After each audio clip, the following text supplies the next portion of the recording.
welcome to my channel. It's Rebecca, also known as 4Kids at 147, and I thought I'd show you a completed square diamond painting from Fansells.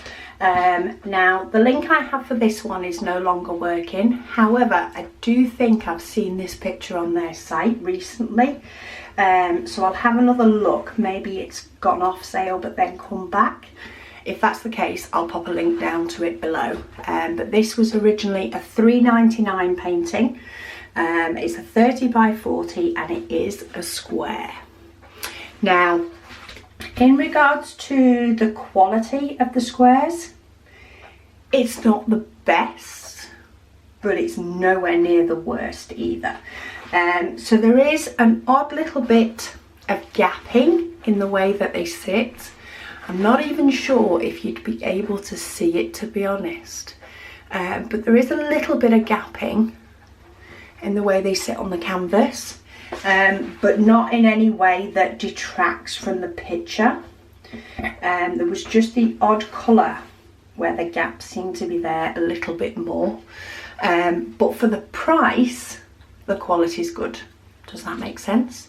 Quite often you can pay a lot more for a square 30 by 40 painting, so to have one that is not awful to work on and turns out looking good when you're done, that's all you can expect, in my opinion, for that price. If you're paying premium, you expect it to be premium. And I say, it wasn't awful. I've had awful paintings with popping drills, and I've had ones that are better quality. This is somewhere in the middle. So if you want something that's somewhere in the middle with a lower price, then yeah, go for it. But anyway, I think the pictures turned out nice in the end. The only thing is they don't have DMC numbers on the diamonds. So as far as de-kitting this one goes, they're just going to go in baggies and go in with my they don't have a number home.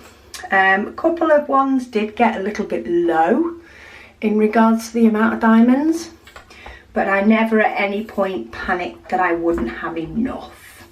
So, and even when I say low, these tubs will hold a couple of thousand, so there's probably still a good 100 and odd in these. So really, it's not bad at all. But this one will be going in my diamond painting folio. So this is, I picked this up from the range here in the UK. It's an A3 folder.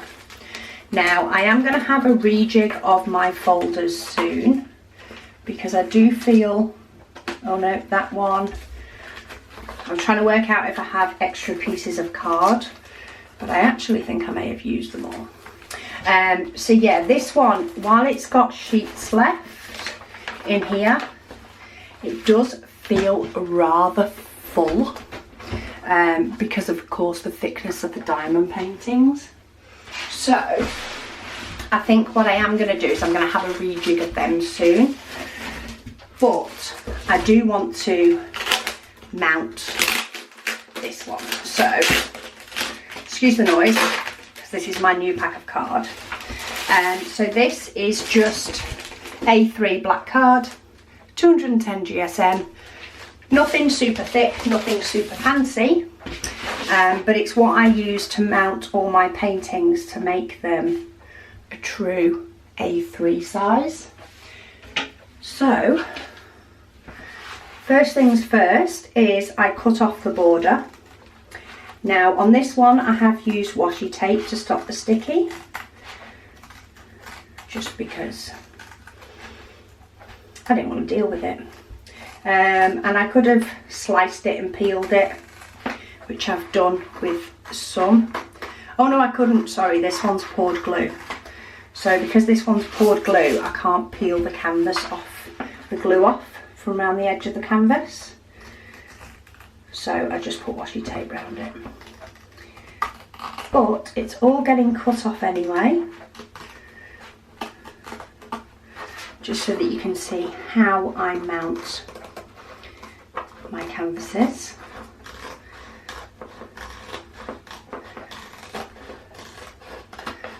So I just cut all the edges off, and I cut them as close to the diamonds as I can, without, of course, chopping any of the diamonds. And this is a personal preference. Some people prefer to leave the mounting on there and put something decorative around it, but I don't want that extra step.